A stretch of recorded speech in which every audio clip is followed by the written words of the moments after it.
So we have been discussing about the ethical procedure of handling your businesses in combination with artificial intelligence in marketing. So this topic says about the ethical principles for reasonable AI marketing. So when you are planning to do some AI based marketing, you should be very responsible in handling it, and what are all the important things that you need to consider as a key factor to keep it as a effective AA based platform of your product. Some 5 to 6 points are there. The number one says about the fairness, the transparency, the accountability, the privacy, security, human oversight, sustainability, right? So these are all the different factors that we can ensure under these categories that your AA based marketing system is built with ethical systems in handling your product or services. Number one is the so-called fairness. So how do we treat your customers with fairness? So you need to make sure that every customer is equal and no customer is treated with least respect. It's not like some customers are like VIPs for you, some customers are not important for you. If it is business, everybody is your customer. So we need to make sure that none of the customers are feeling offended because of any of your business principle rules, and making people to be avoided during the time of online communication or enrolling the people into the business or product or services. In those scenarios, it is very difficult to convince those customers. And when we are offering customer services, there are some situations where when we try to speak to any of the representative in the customer support area, when they come to know that we are from some regional languages or local locations, those people will try to have a special attention for you, right? When you talk to them and if you say them that I speak Tamil, Telugu, Kannada, Urdu, and if they also speak the same language, they suddenly get into something called a soft corner, that for this customer I will extend my support beyond the system. So like this, when we implement AA based systems in your procedures, this AA based system needs to make sure that over personalization or priority for some other customers based on some signals is not supposed to be done. It should be common for everyone, and this is the biggest challenge the government is facing. So any of these schemes needs to be offered, the well organized schemes available for all those people, but based on the government rules, some priority needs to be given.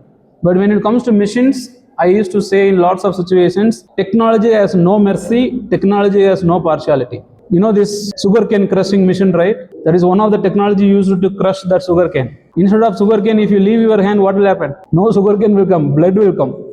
But that machine doesn't know. The machine only knows that if there is any product that is given, it needs to crush and take juice out of it. So irrespective of whether the person who is operating the machine is a small kid, matured adult, or somebody who is an international businessman or who is a local area don, nothing it knows. If you leave your hand inside, it will crush your hand. So technology is a similar way. Technology has no mercy, technology has no partiality. Even 7-year-old, 8-year-old kids are going viral on social media by posting some cute videos, correct? Even though they are very minor or small kids, it's an entertainment content, they generally accept. So it is going viral and people make use of it. In lots of meme videos, kids laughing videos have become important aspect while creating funny videos and all. But we need to make sure that we maintain the fairness across all the platform with our customers. The next one is the transparency. Being very transparent to your customers helps to build lots of trust on your business. If you are not transparent with your customer, remember, you are not building your business the ethical or the right way. You are going to use their data in different way, or it is going to be misused for sure. That they know very well. So we need to make sure that explain your customers how your AA marketing techniques can help those people to reach their marketing destinations, correct? So maintaining transparency, as we have already discussed, maintaining transparency about collecting the data of your customers like first name, last name, email address, phone number, or any other address, all other stuff. Tell them directly that we will be using your data for these purposes. How will you tell them? By giving a checkbox below the options or the forms that says we will use your data very genuinely, we will not resell your data is safe with us, some kind of checkbox. And then your terms of service must talk about it, your privacy policy must talk about it.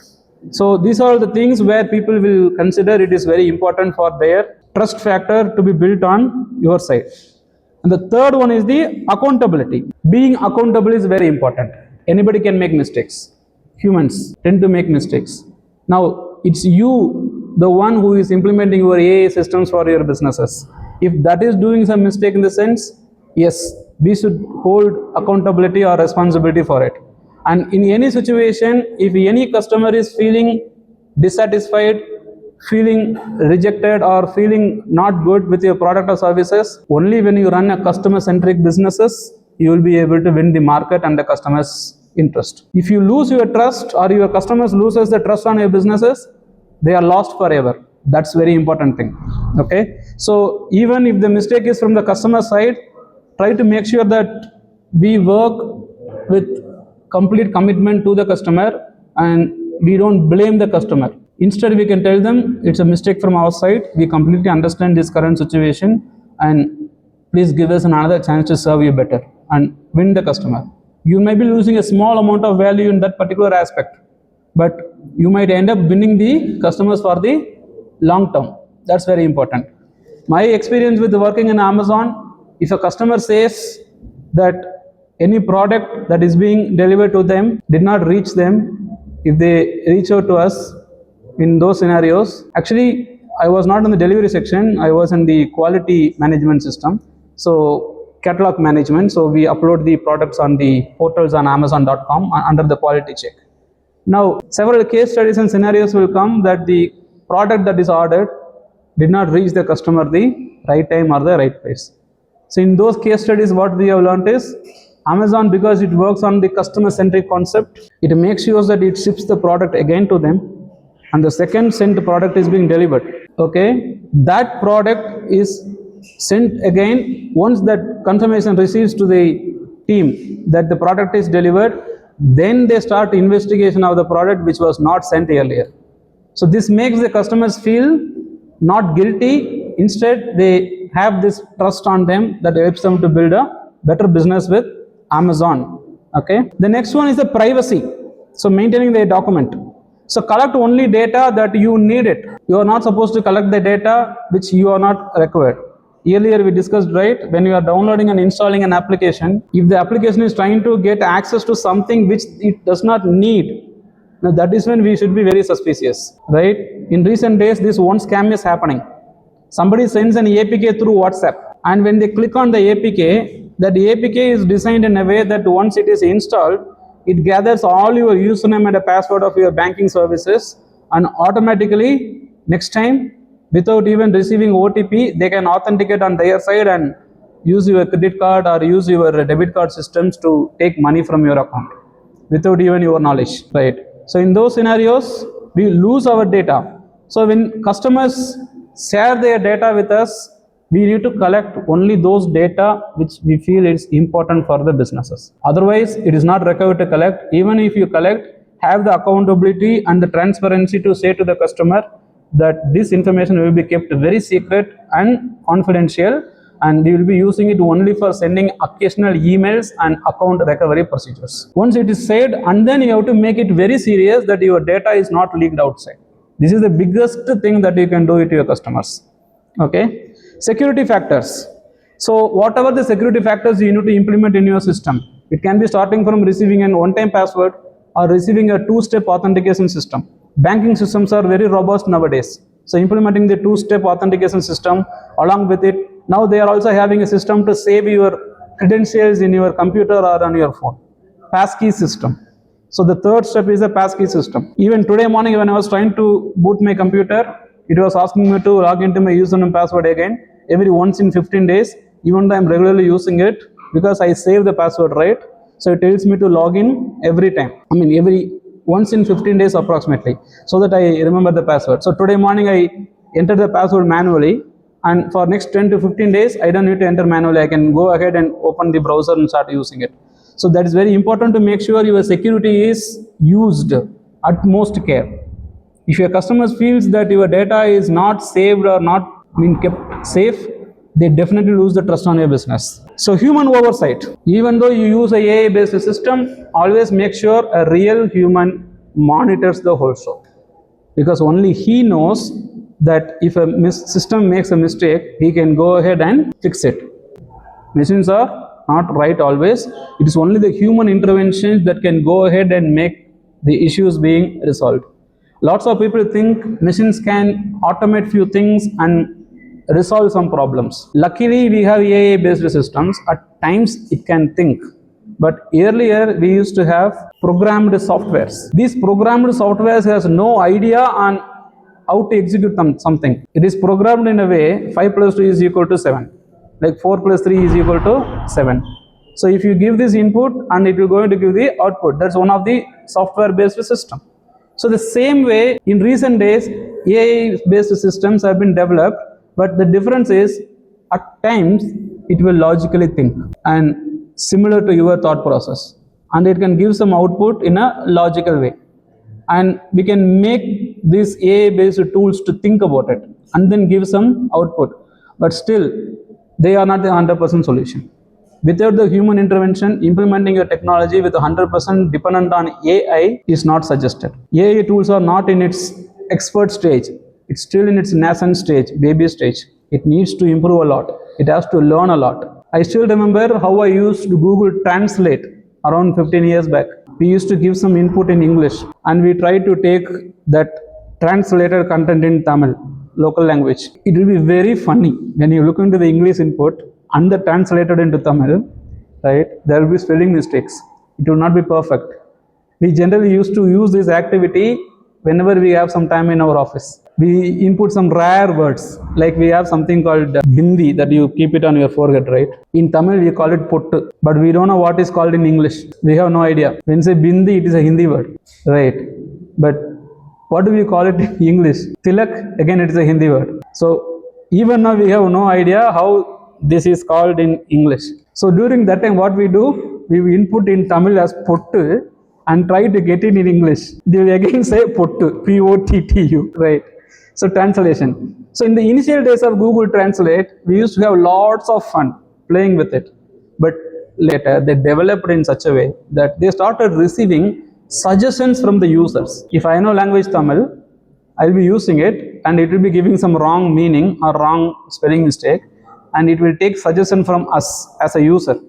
So we will go ahead and suggest the changes. So like this, the changes have been made little bit, and now Google Translate can translate more than 260 plus languages across the globe, and it's really good. So compared to around 15 years back and right now, the quality has improved to such an extent that you can translate a content with confidence. But one thing is, we have AI agents to do it right now. So before that it was not there. So these AI agents can help us to improve this content in a different versions.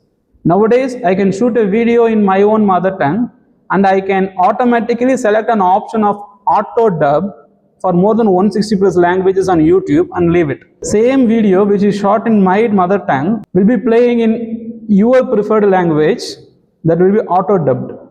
Have you ever faced these videos on your Instagram reels or in your YouTube, that some Hindi videos or some Malayalam videos, when it comes to your news reel, that talks in your language? So now it has been automated. So it is very sophisticated in recent times. Okay. Overall, human sides are very important. And sustainability about your businesses. So you need to use artificial intelligence in a way that it is a long-term value for your businesses and also for your customers, right? Anything you start working on it, always have a long-term thinking in your mind for how long this business will sustain in the industry, right? So using these latest technologies. And as I've already mentioned, it is the innovation in combination with automation a business always grows. Innovation will bring new products into your businesses. Automation will reduce the number of repetitive human-based tasks and it will be taken care by the automation platform. If these two things are not happening in any organization, they are not literally growing in the technology. That's what we should basically understand. Okay.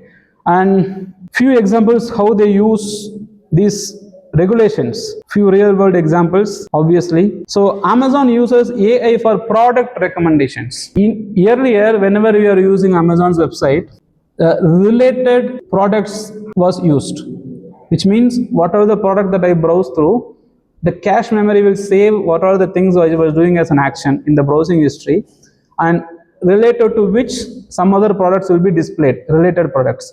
But in recent days, it makes sure that if I buy one product, it will not show the relevant product. I mean, it will show the relevant product, but it will also make sure that logically, if I buy one wireless mic, it determines in a way that with this wireless mic, he might also need yet another a portable LED light. So mic is related to mic. That is basically relevancy concept. But a mic getting related to a LED flashlight is where the logic comes in. Because when he uses this product, he might also need that product. So they use AI for product recommendations while providing customers with privacy controls and account security features.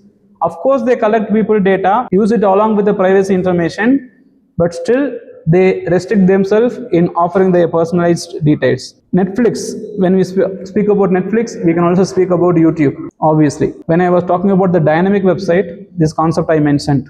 You get into your Facebook, you get into your YouTube or into a Netflix portal based on your login, whatever the serial that you have watched earlier, web series that you have watched earlier, all this data will be listed based on your interest and activity.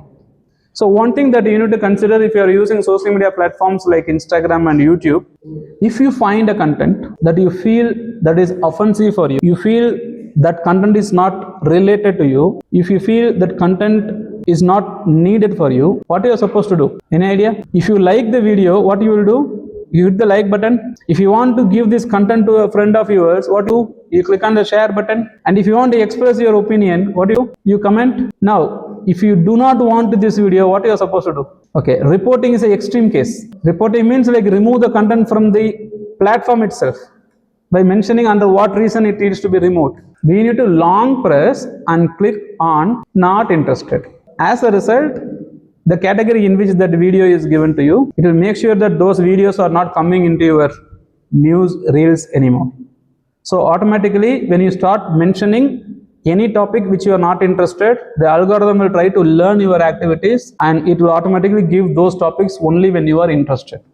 Because of this feature, we can use this algorithm for your requirement to learn any subject. You will be trying to learn marketing concepts, artificial intelligence based stuff, or any other product or services. So any video or any content that comes into your reels while you are scrolling, if you think that topic or the content is related to what you are planning to learn or planning to implement, hit a like and follow the ID. And anything that is not related to you, long press and mention not interested, that will automatically be removed from your content recommendations.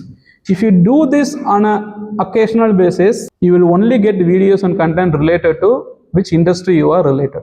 As a result, instead of spending your time in scrolling social media and whiling away your time, you are just tweaking this small activity and making sure that your reels, your video content becomes a passive method of learning the concept. Okay, so with which you can learn new stuff while traveling, you can get new tips and tricks even while browsing through your smartphones on your bed before sleeping or different activities.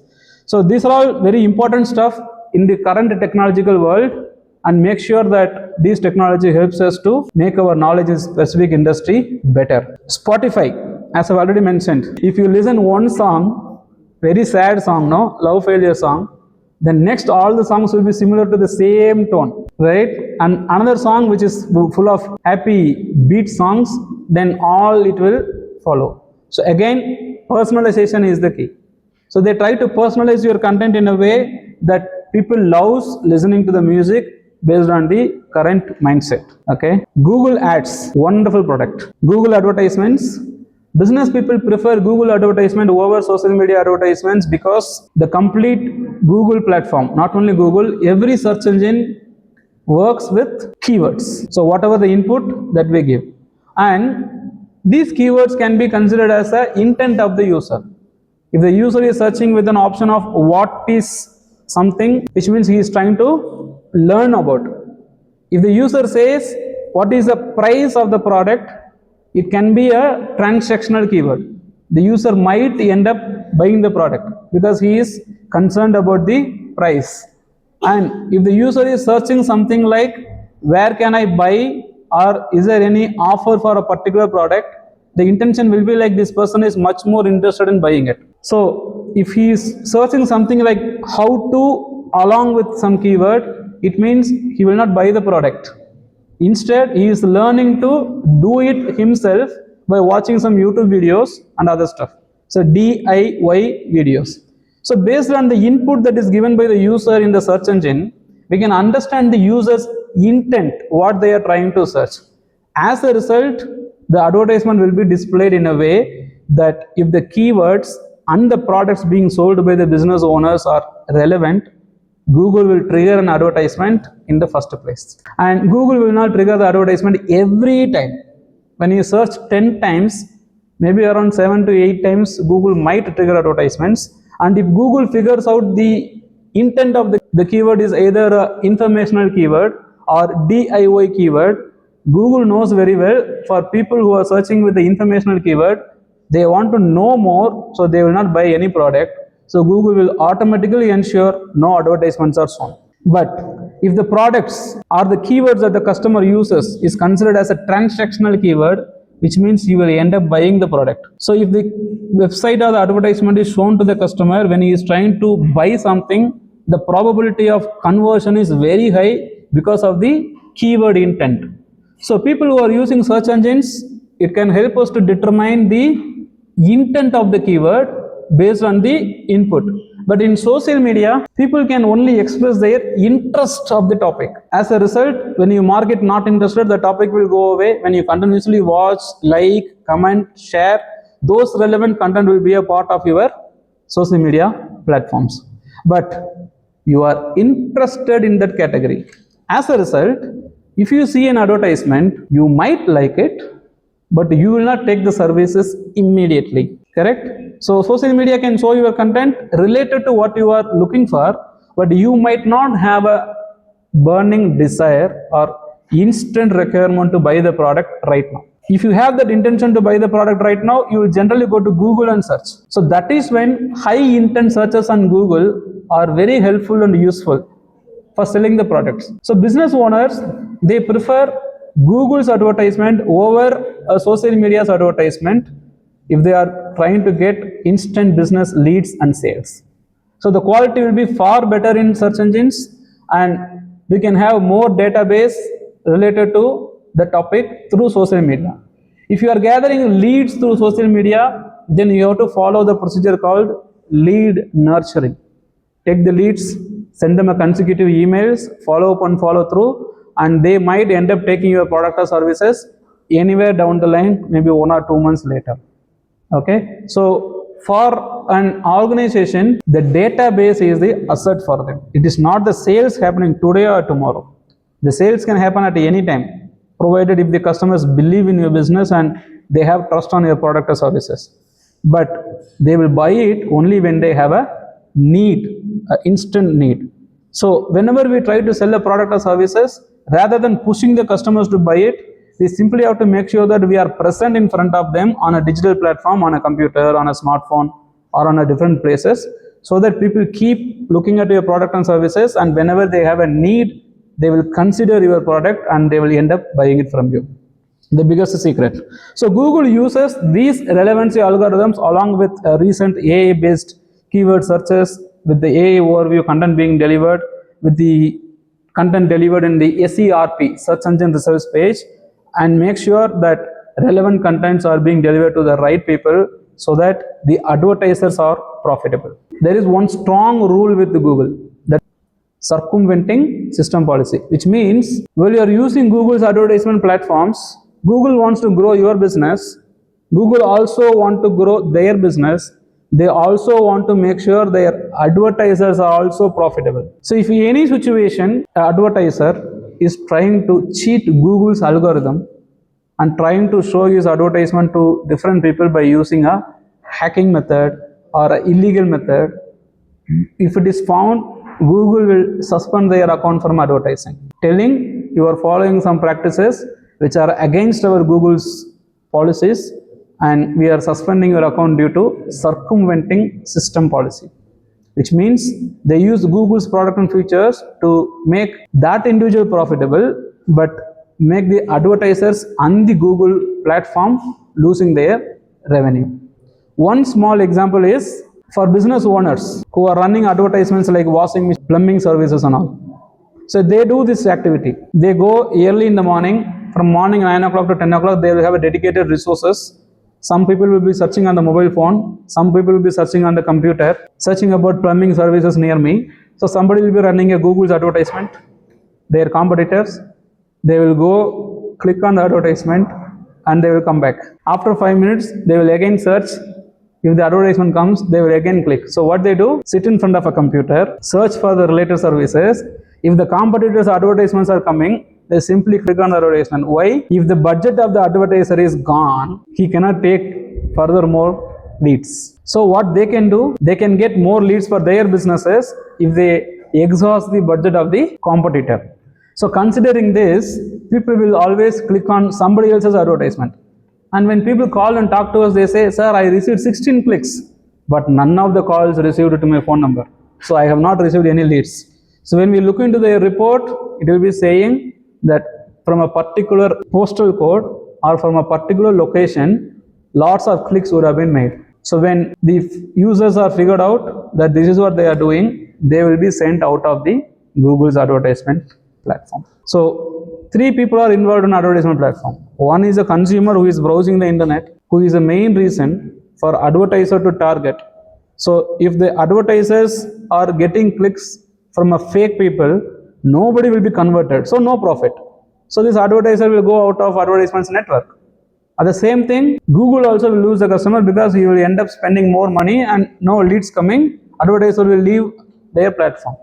So by using the loophole inside Google's platform itself, they are making sure that Google and the advertisers are losing their profits and businesses. So this policy is basically called circumventing systems policy, right? So like this, every platform has its own rules. A friend of mine who worked with me in Amazon, who called me and said, my wife is doing a boutique business online and she is a part of more than 80 plus WhatsApp groups. And she used to communicate the offer, the product, services to all the groups. And one fine day, suddenly when she got up in the early morning, that said WhatsApp that her account is deactivated. They appealed, she is not aware what happened.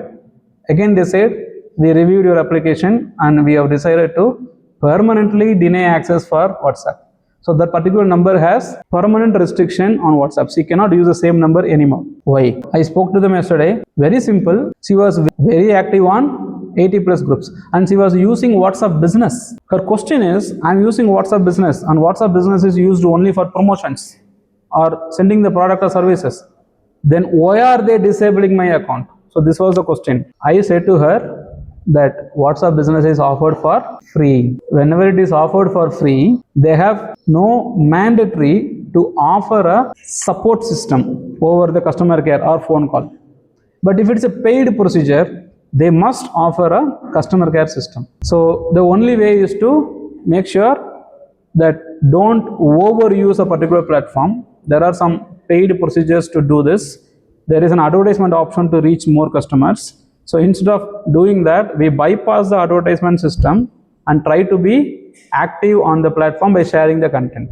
So what it figured out is like they are misusing the option called groups. That's what WhatsApp would have felt, right? So an individual can be actively doing something, but sharing more than 15, 20 plus posts across 80 plus groups means it's a overactiveness. So they say if this activity is found, it is a kind of business activity which you are doing it without the support of the system, for which we have a separate dedicated system. You go and create a broadcast message and send it. You can even send it to 1,000 people, no issues, but go through the broadcast option. But they are brilliant. In broadcast, each and every message charged for almost 80 paise plus GST. Now, because of avoiding this revenue system, they want to use the free system available that is called Facebook group, WhatsApp groups. Now, WhatsApp is running their business to make money. Now, if you are taking this as an advantage and not using it, that is when they say like this activity is not allowed and is being blocked. So, we have to use the paid procedure. So, they have their own rules. We cannot do anything. So, we can use a different number and try to create a profile. That is what is suggested. Because they have sent, your number is permanently banned from WhatsApp. There are several reasons also, but still very big businesses, they lose their contacts because of doing an activity like this, correct? And that is the reason they have come up with WhatsApp API, where if you are building a huge businesses, if you have more than 2 lakh plus contact bases, you can go with WhatsApp API to send their notifications automatically, like ticketsnew.com, Redbus, IRCTC, your banking services. Whenever you do some transactions, you receive a notification on your WhatsApp, right? Those are big businesses where they will be using an API connected, and for every messages they will spend money. For small businesses, it's WhatsApp business is suggested, but need to make sure that if you are promoting a product or services, you need to use their advertising platform. And the next example is Adobe Experience Cloud. So they offer a AI powered marketing capabilities along with the governance features that help organizations manage data responsibly. Adobe is one of the biggest brand, starting from its operations on several products, recently on PDF files, and Adobe Analytics is also yet another product that uses latest technology in analyzing your website data analysis. So most sorted courses out there, along with Google Analytics, Bing Analytics, Big Data, Hadoop. So all these are into data analytics sector. Okay, and Google Analytics is for free, and Adobe Analytics is like pretty paid. So that's the reason lots of people prefer to go with Google Analytics for their website performances. And 90% of the users uses Google as a preferred search engine, and the rest of the search engines are part of the remaining 5%. So when we say search engine, by default it is Google. Okay, few best practices. They are ringing the bell 4 minutes before. Okay. So if you are running an organization, the best practices that we are supposed to handle. I think these are all the combination, summary of almost what we discussed earlier. So collect the customer's data transparently, tell them why you are collecting it. Obtain informed consent. The customers should know that they are collecting my data. If you are collecting the data in the behind the screen without even the customer is knowing, for example, I visit a website and software automatically scrapes the data of my contact number, phone number, everything without even knowing to me, that is not allowed. Very illegal. So I must be aware. In Google's advertisement and Facebook advertisement, if you see, for every advertisement, there will be a information symbol that says ads or promoted or promotions. It will be mentioned. The reason because they think the customers know, they must know that it is an advertisement, and when they click on it, they should be aware that I am clicking on an advertisement willingly, because of which even if they find the product or services, they may end up buying it even though it is an advertisement. But if somebody clicks on the link and they think that why are they pushing me to buy this product, if they are not interested in the product, they shouldn't be misled. So it's basically called a cloaking. What you see something, and after clicking on it, what you see is entirely different. So no customers will be happy about it. So before collecting information from the customer's consent is very important. The next topic is completely about customer's consent only. Okay, and we have to minimize unnecessary data collection. Don't collect the data which you don't need. So regularly audit your AI systems for any discrepancies. So no biased activities needs to be done. So protect the customer's information with strong security like two-step authentication, verification, or passkey methods, or biometric scanning, or whatever it may be. It's up to you. So your organization needs to have very robust security systems to give high trust to the customers. So as we have already discussed, even though you are using a 100% automated AI based system, always make sure that there is a human oversight about it. Okay, so clearly disclose AI generated content when appropriate. Whenever you are posting a AI generated content on social media platform, you must select the option that says AI. It's there in Instagram, it's there in YouTube also. So we have to manually select it. At times, even if you don't select, the AI platform can detect. But why do you have to hide it if you have generated the content using AI? What is the problem in telling the platform that yes, I used AI to generate? They are accepting it, right? So that's the reason. And respect intellectual property rights. You remember we spoke about intellectual property, IP. Somebody who writes a book, if you are converting that particular textbook into an audio book, you cannot claim that this audio book is copyrighted for you. It is copyrighted for the person who owns the book. With his permission, you can tell him that sir, you are having a paperback or e-book. How about me taking it as an audio book? If he permits, then you can use the particular audiobook as a product and you can sell it, you can make revenue. He might be asking a share of your revenue for him. That's basically called the royalty. In the recent movie that was released, the last 30 to 40 second footage of our current chief minister, it is from different movies, and the director has mentioned just to get the copyright information of each and every movie scenes, they have spent more than 1.5 crores for the last. That is not a part of the movie, that is the end of the movie, because he has announced that he is retiring from the cinema industry and he is going to be completely into politics, so no more cinema for him.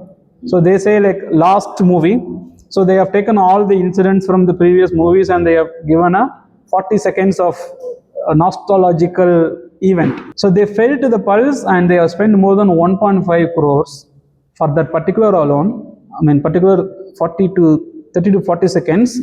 And what they have done, they have acquired the respective rights from the respective production team, right? If you think you are a YouTuber, I can also edit the same thing, and if you start downloading all the movie scenes clips, and if you create your own, you might get millions of views, but you might also get one more thing aside of it. What is that? Copyright strike, which means you have stolen my content and you are not supposed to use it, and your YouTube account will be at stake.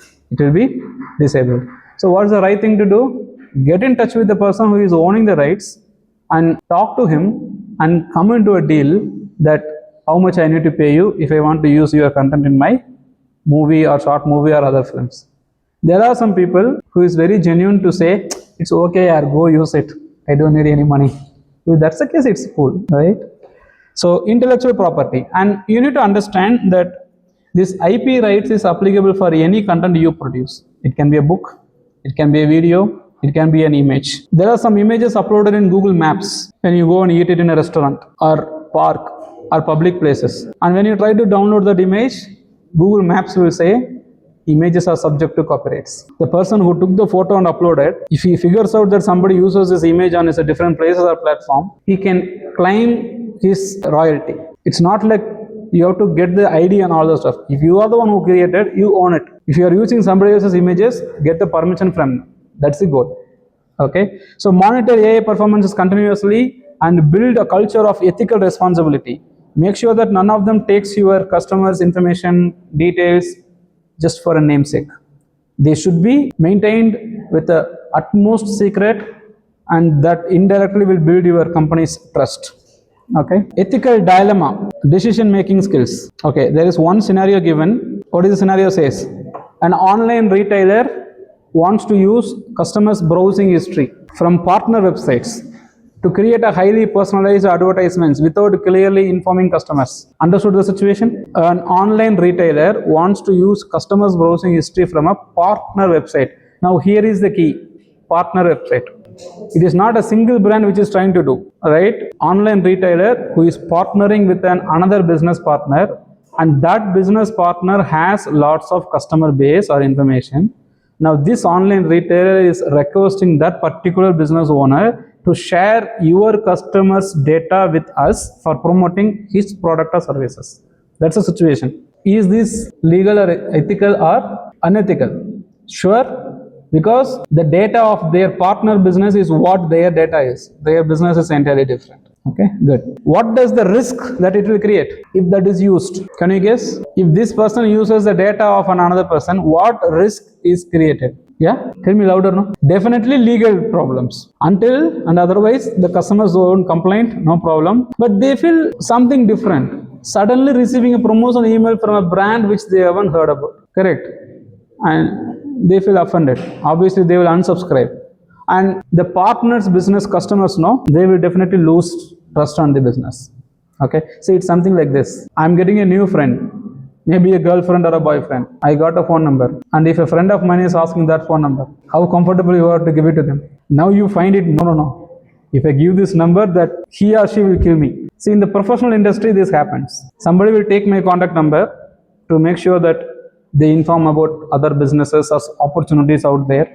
So they will take the contact. When somebody asks, is there any trainer who can come to our institution to offer this? You know what the person who took the number will do? He will not share the contact immediately to another person. He will give me a call. He will ask me that, so there is one person who is requesting your contact number. Would you mind? I can share it with him. Obviously, it is for business, it is good. He's supposed to. But what he feels is sharing this contact number to another person who is not familiar to me is not a professional activity. So he will have a word saying that, sir, can I share your contact with him? And he will say that this gentleman is so, and he will get in touch with you, and please coordinate with him. Now what will happen?